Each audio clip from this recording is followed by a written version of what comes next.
Les jeunes sont les plus touchés par les problèmes d'audition. 56% des 15-17 ans et 49% des 18-24 ans affirment ressentir ou avoir déjà ressenti des acouphènes.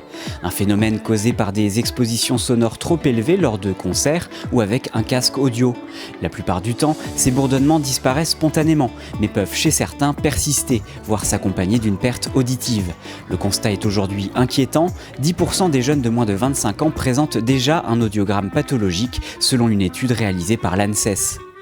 La prévention des risques auditifs chez les jeunes fait partie des objectifs et des priorités de la stratégie nationale de santé et à ce titre s'inscrit dans le plan régional santé environnement 3 et le projet régional de santé de l'ARS Grand Est.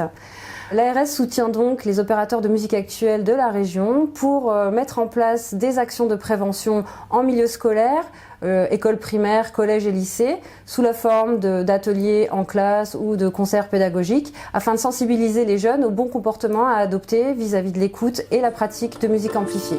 L'honneur des pirates, d'être libre comme l'air, pour que Au centre social et culturel L'Escale de Strasbourg, une cinquantaine d'enfants est conviée à une représentation du spectacle musical Pourquoi tu cries, organisé par la plateforme Musique Actuelle, qui a fait de la prévention des risques auditifs son cheval de bataille.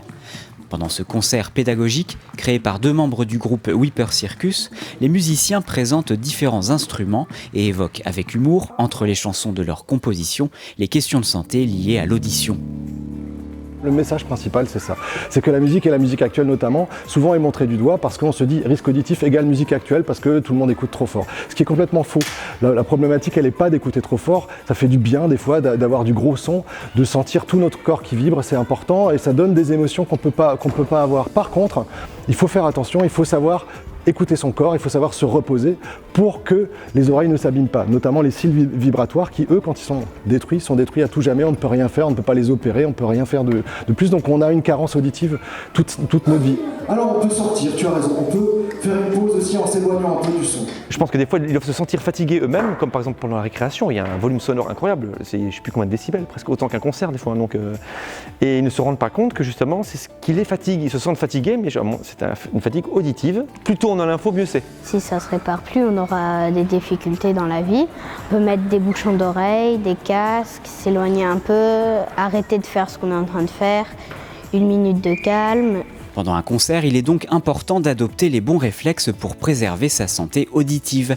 S'éloigner des enceintes, faire des pauses régulières dans une zone plus calme et porter des bouchons d'oreilles. Concernant l'écoute de musique au casque, il faut privilégier les casques ou écouteurs fournis avec l'appareil, régler le volume à la moitié du maximum et surtout limiter la durée d'écoute.